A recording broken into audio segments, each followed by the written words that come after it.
Thank you, Jordan. And hello, everyone. It's a really interesting last Monday to do together because it's Memorial Day. So it's a long weekend. So we're actually in kind of like a little bit of a Shabbat mode, right? We're not rushing yet to the week, those of us who have a work week, even though people have different rhythms for their weeks. But in any case, it's a different Monday. But I would love to just keep our regular structure to the extent that we can. So just to start with, just to stepping into the sacred space that we're having together, I think um, for me, even though it's a non-work Monday, it's still moving into the week, and all kinds of things still happen. And being intensely with family um, is also a thing, or being alone for an extended time is also a thing. So whatever it is that you're in, please just let's take 2 minutes to journal what's moving in me this morning. What do I need to leave on the threshold as I'm walking into the space? And just 2 minutes to pay attention to our inner world, which sometimes we're very rushed and we're not having time to see what's going on there. And as Jordan mentioned also, if there's any color that speaks to you, or I'm even challenging you, if you can use any of the words that we learned to describe what's moving in you. I feel a lot of Gevurah this morning. I feel so much chesed this morning. I feel chesed within Gevurah this morning, or whatever it is. If you feel comfortable to use these words, then please do. And last reminder before we're going in that we're trying to learn here between Pesach and Shavuot a language, an ancient language, a language that describes the creation of the world and the creative process, which is still happening all the time. A language that is a way to describe how things are becoming from very thin, unknown ideas to reality. And we said that the more language you have, the more you're able to describe what's going on for you. The more language you have, the more you're able to regulate what's going on because you have more access. So I'm just reminding us the words that we learned. Keter, the place of intuition, will to have a will, just full openness. Chokhmah, the spark, the first idea, the place that comes from nothing. The surprise, right? Binah, the womb, the palace, the place of renewal, the place of articulation. Chesed, the quality of generosity, of saying yes, of everything just in a huge flow, of loving kindness, of extendedness, of expanding. Gevurah, the place of limitations, of saying no, the place where I can commit to something and then not be with anything else. So the place of intimacy. And Keter was white, and Chokhmah was kind of like very light white, maybe purplish, and Bina was green, and Chesed was light blue, or white or silver, and Gevurah was red or gold, and Tiferet, the place of balance, of compassion, of willing to rest with what is, which can be type of a purple or yellow or pink or green, all kinds of combinations of these two two big powers of Chesed and Gvura. And we learned the words Netzach and Hod last time. And Netzach v'Hod are the perseverance and the kind of like going on forward to eternity, just holding on, doing, and Hod, the place of being, of letting things echo, resonate with us, feeling into them, deep listening, gratitude for what is already, even if we didn't achieve everything. The place of acknowledgement of quiet. So, and these are right. Netzach is more white than red, and Hod is more red than white. So hopefully these words now are not totally gibberish to you, and you can recognize some of them. And I'm going back to my first question. What's moving on? What's moving in me this morning? What am I needing to leave in the threshold as I'm walking into this sacred space? And how can I use my new language to describe that? So I'll call us back in about 2 minutes.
Okay, so let's take a moment to just wrap up. And if you want to drop us a line or two in the chat, we'll be so glad to hear how you're doing this morning as we're entering our conversation um, on this 6th week together.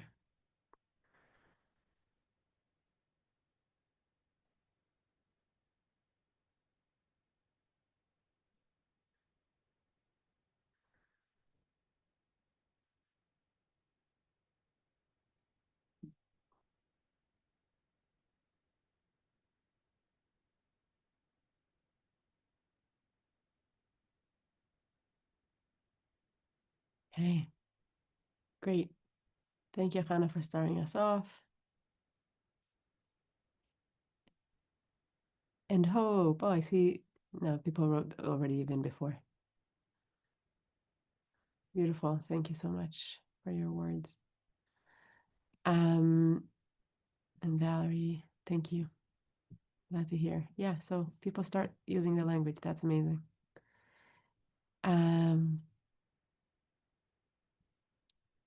Amazing. Beautiful. Yeah, I already see here. Chesed, Yesod, Netzach, Hod. Great. So today we're ready to learn our last two words for this series, and these are Yesod and Malchut. And Ariela put in the chat, you can see the illustration that we started with. We started this series with, and I can just put it actually on for everyone. How do I do it? Share screen. How does that? Does that work?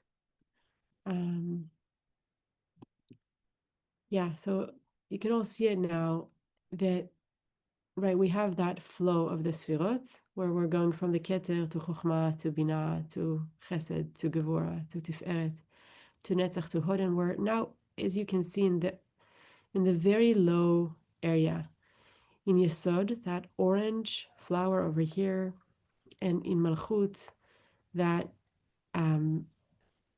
see-through watery flower in the bottom. Yesod and Malchut, as you can see, it's a little interesting, right? Because these are two that are in the center, right? One after the other.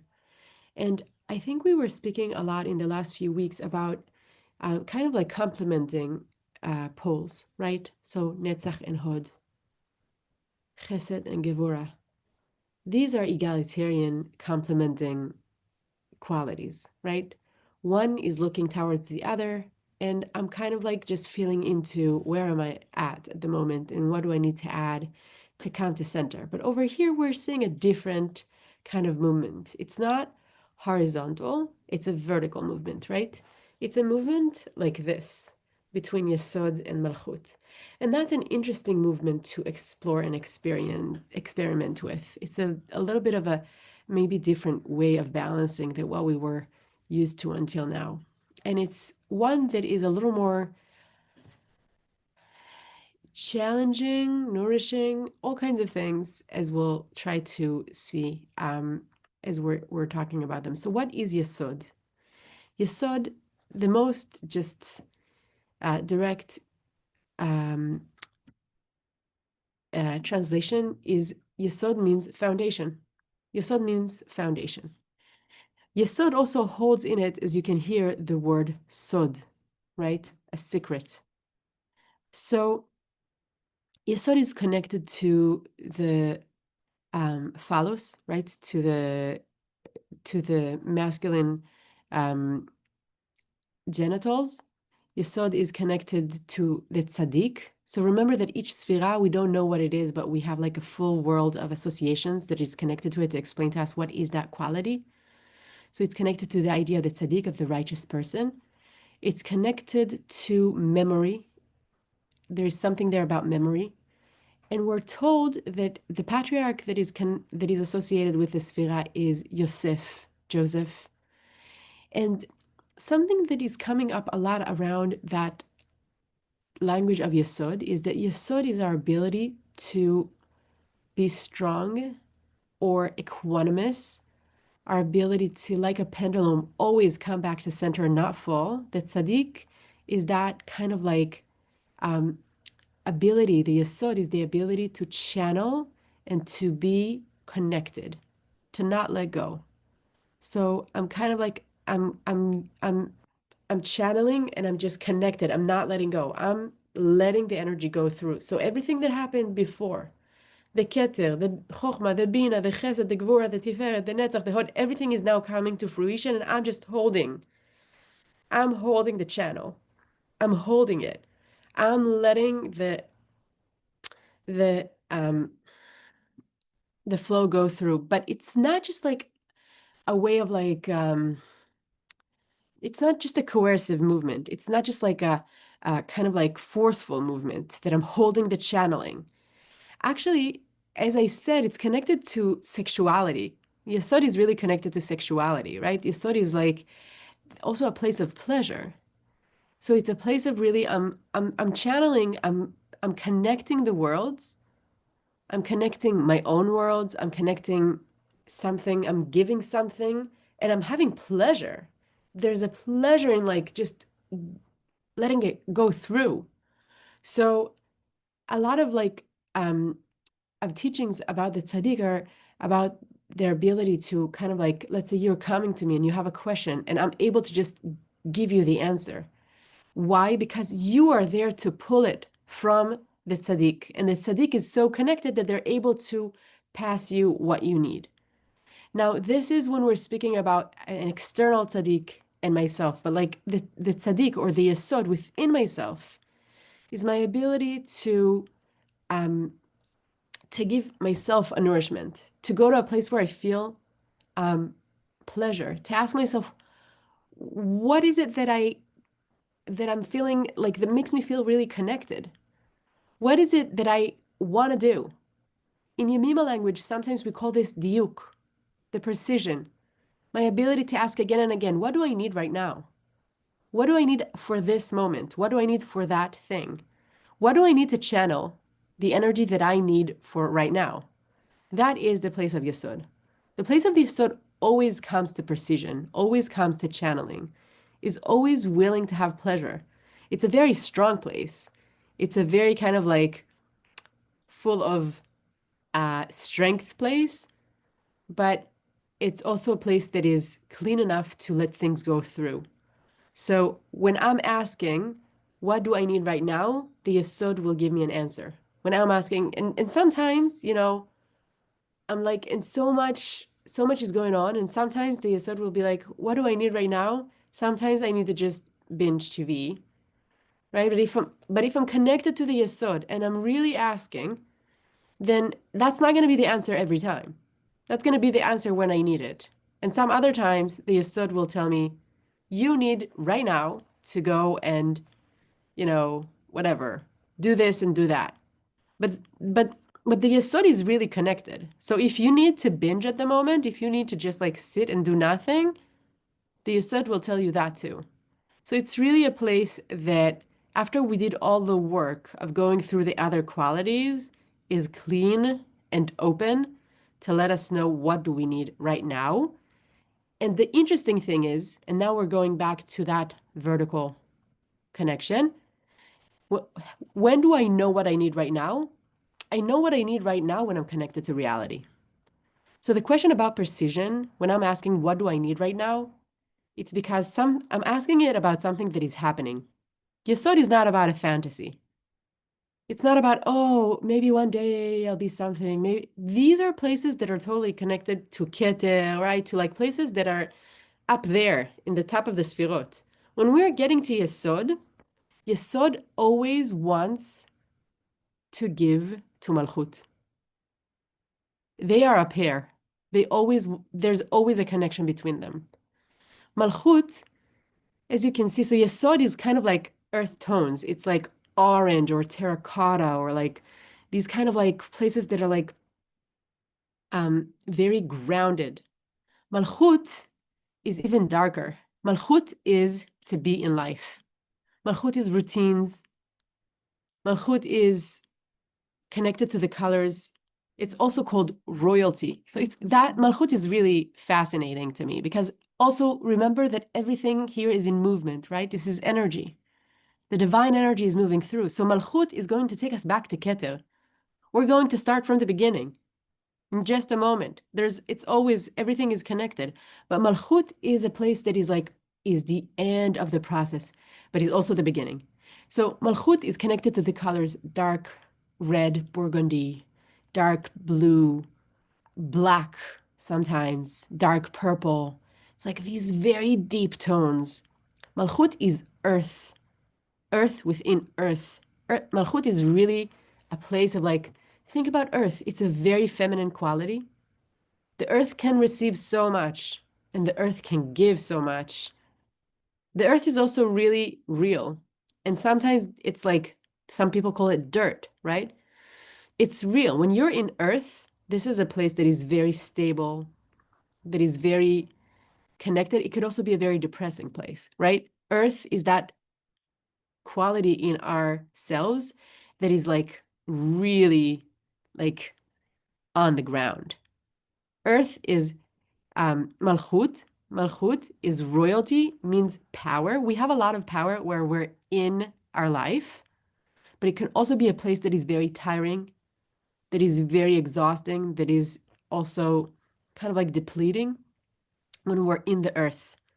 It really pulls us down to, for example, birth is described as malchut. When I'm in birth, Yemima says, "Ksheishai b'malchut shela," when a woman is in her malchut, you're in it. Sometimes you don't want to be there, but you're stuck. You're there. You're in reality. And that could be all kinds of things that are just like, you know, that's what's happening. I'm now making breakfast. I might not want to make breakfast. I now go to work. I might not want to go to work. I might want to. But like malchut is after I did all this process, something is happening. And that thing is very specific. It's not a potential anymore. It's not an idea anymore. It's the place where the Kabbalists thought that the Shekhinah is. This is a place where the divine energy meets the earth and becomes something. So it's not full potential anymore. It's actually something very specific, and there's something beautiful about it. This is real life.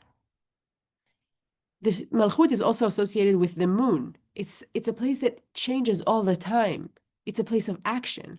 It's a place that requires changes all the time because it's very real. And it can be a place that is very also, again, too grounding, feels like too much limitation. And that's where you go back to the Yesod. Yesod and Malchut go together. They feed each other. Malchut is also called in the Kabbalists' imagination, desire. So Malchut is like, I am in something and I have to connect to my desire to ask it from the Yesod. And then the Yesod, the place of equanimity, the place that is channeling, will give me my answers.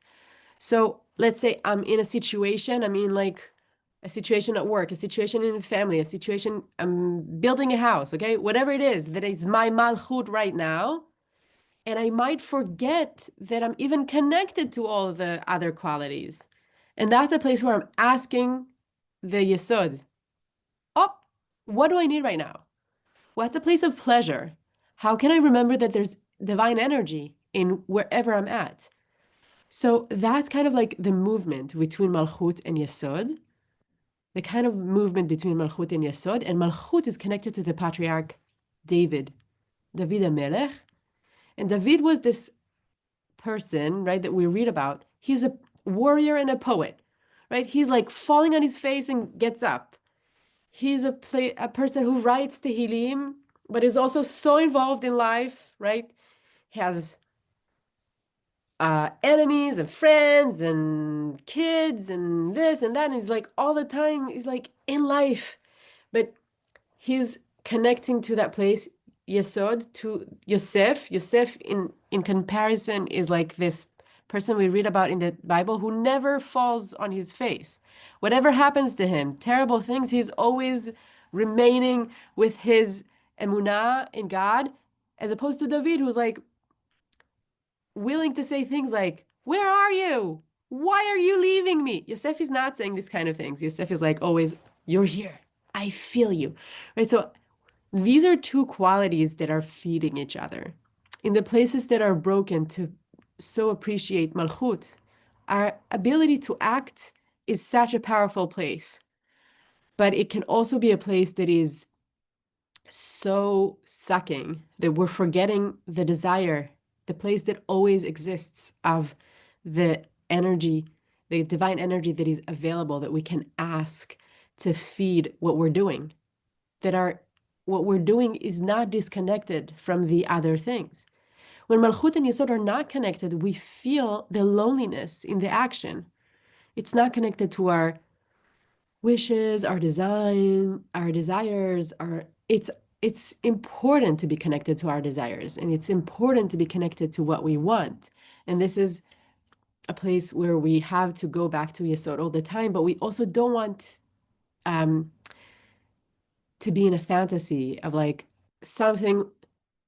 We want to be in the kind of like level of um, inspiration, right? Of asking Yesod, of channeling, of going maybe back through Yesod up to the other qualities that we need right now, but always to go back to Malchut. We're willing to act. We're not trying to disconnect from the action, but we want the action to be nourished by the divine energy. Now, I'm speaking a lot of words, but I am hoping that for each one of us, we can connect it to our reality of life. It might be that I have such a desire, right, to be in family and to love someone, and then I'm in the reality of doing a lot of things that I really can feel disconnected with. I might be in a reality where I am I have this wonderful idea for a business and I'm really involved in it, but I'm so in the budgeting and da da da that I forget my desire. I might be in like, really wanting to be healthy, but like in the details of like getting the membership for the pool and like I don't have the right bathing suit, right? So like I might be really in the malchut, in the action, and not be connected to the yesod. I might just be in yesod, in the imagined yesod, and not connect to the malchut. I need the connection. I need to be in connection. Um, okay, I'm stopping the share because I want to see your faces for a moment. But it's available in, you have the image in the chats. Okay, and I see that you're writing and I'm not able to read at the moment, but I will read everything afterwards. I would love, actually, I spoke for a long time, so I would love to get some echoes from you. What did you hear? What are the things that most, just give me some words. What are the things that mostly um, stick out to you? The mostly you heard about Yesod and Malchut are two words for today.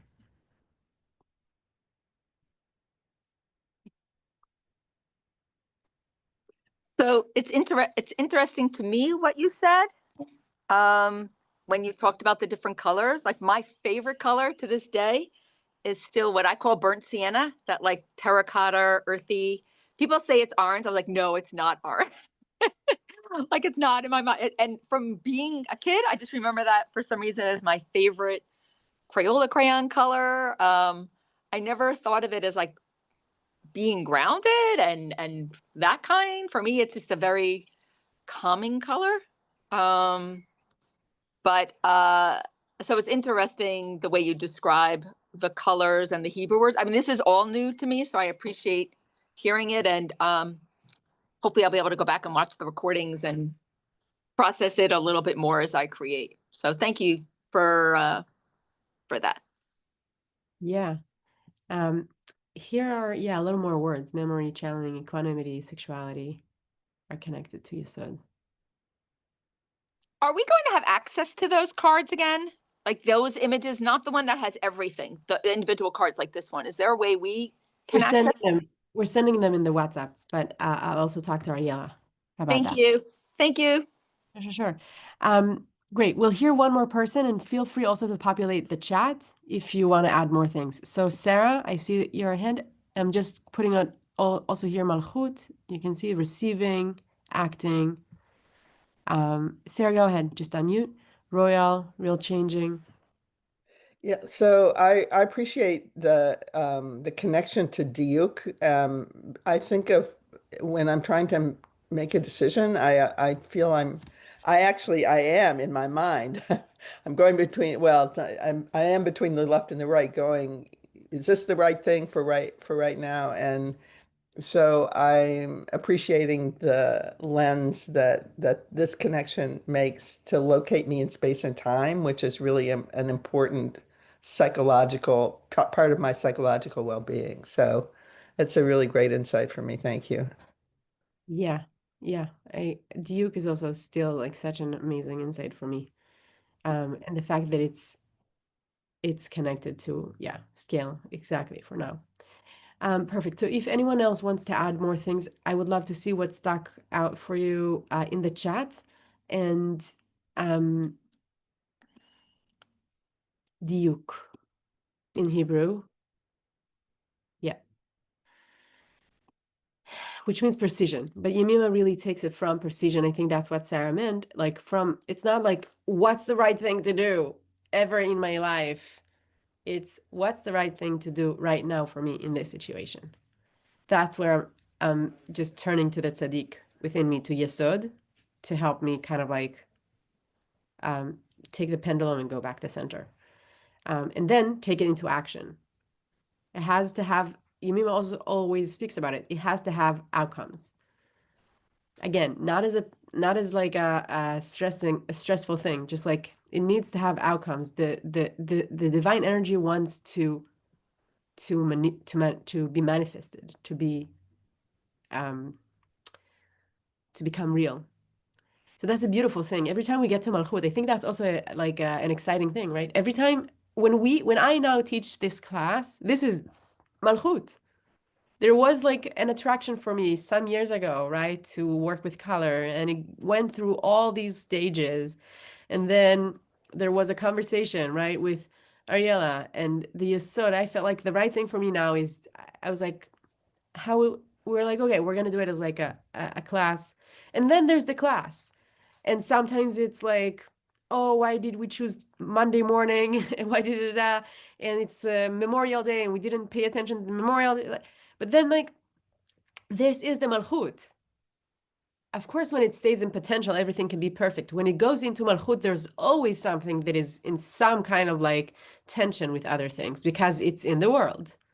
But the divine energy is actually like how amazing it is when you have a conversation with someone, when you're washing your body, whenever you're in any kind of action, something is coming all the way through. It's kind of like very fascinating.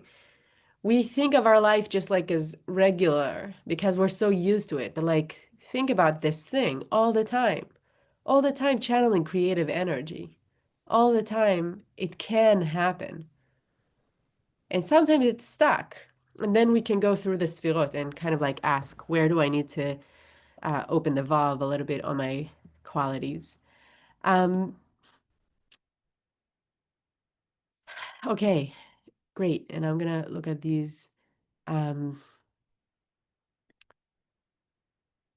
four sfirot in the central channel.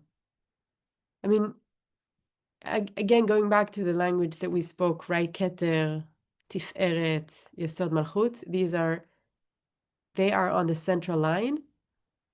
And there's something about them that is, all of them are about channeling, but in different flavors. And that's what we were trying to um, talk about. Right, Keter is like this place that is very open. Tiferet is this place that is really bringing things to rest in the torso. Yesod is that place that is channeling it out. And Malchut is this place that grounds it to the being of every day. So these are all ways of channeling, but they have their different flavors. I want to just say a few words as we're closing.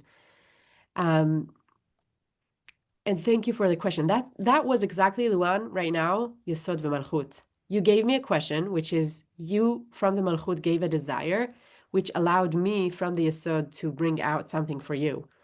So, and then I can ask you something for my desire and you can give it to me. So like, I just remind us that also everything is so relational in the Sfirot. So I think that's how I want to also just close.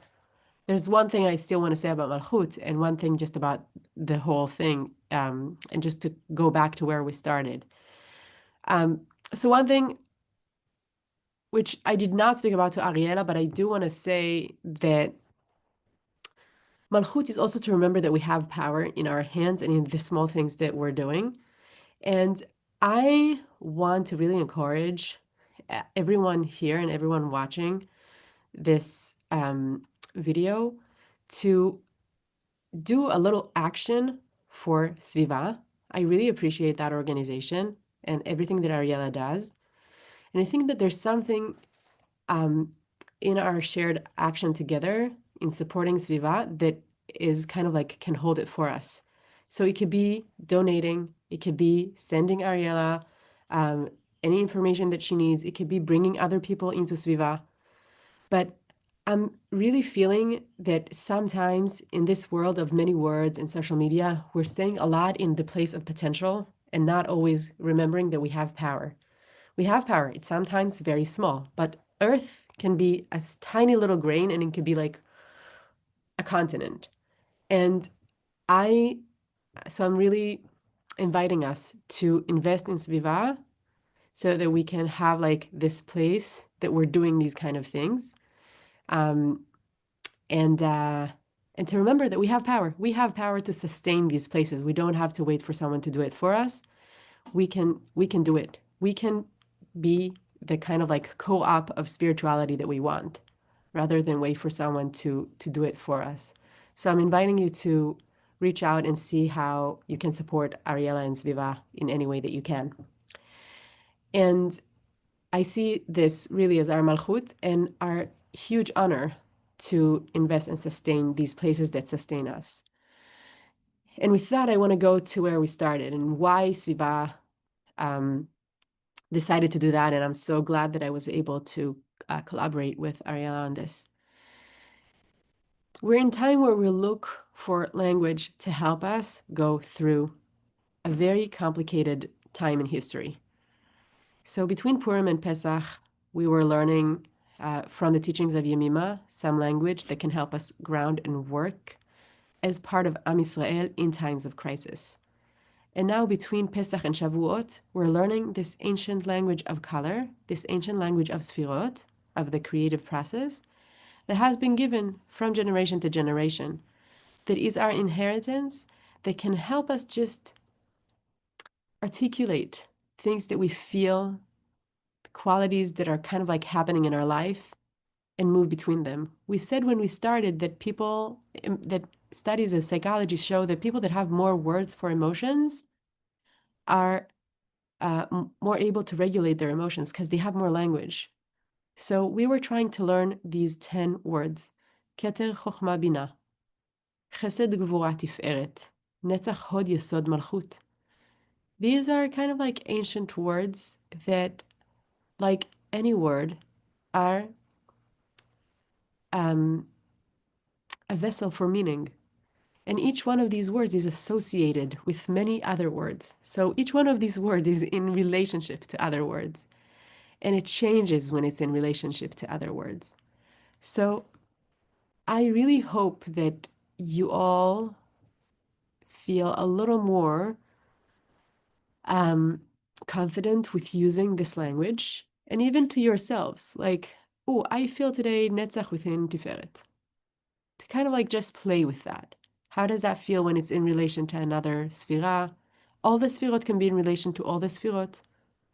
So just to play and see, how can I use this language? How can I use these words? And really our hope is that all of us have a little more confidence in this language, and we will introduce hopefully more and more of it as time evolves, and as we'll see how the Malchut of SVIVAH will happen. But this was our goal, and we really hope that everybody got a little something, at least a little something from this beautiful language, and that your life will be enriched with more words and more colors. So this is us for today. We're going to close, and we're going to have about 5-6 minutes for open conversation. So Jordan, will you please unpin me? Okay. So I I'm think going to do a shout out really quickly. I just think, Naama, thank you so much for all of this. It's been so amazing being able to learn with you. You are so appreciated. I am so looking forward to the next time that we can get you to teach us. I know we will all be here again to learn from you. And for everyone, keep your eye out for some Shavuot resources that are going to be hitting your inbox this week for some ways to celebrate Shavuot at home. And if you have any questions about that, feel free to reach out. But really, it has been so wonderful to be with everyone. And we'll get the video out of this session sometime this week, and then we'll stay in touch about other opportunities. But again, thank you so much, Naama, for all of this. It's been so wonderful. Besimcha, thank you for the opportunity, and I hope people, like, if you're still counting the Omer, to just see we are in the week of Malchut. This is the last week of the Omer, and every day there's like, today we're in Chesed Shebemalchut. So we're in every Malchut they break it to the 7 lower. Anyhow, Shavuot is going to be Malchut Shebemalchut. So I don't know, do with it whatever you will, but I always make a dark burgundy-ish flower arrangement for my Shavuot table. But Malchut Shebemalchut. Shavuot, have a wonderful Shavuot, and yeah, and thank you, Jordan, for holding the space for us. Goodbye.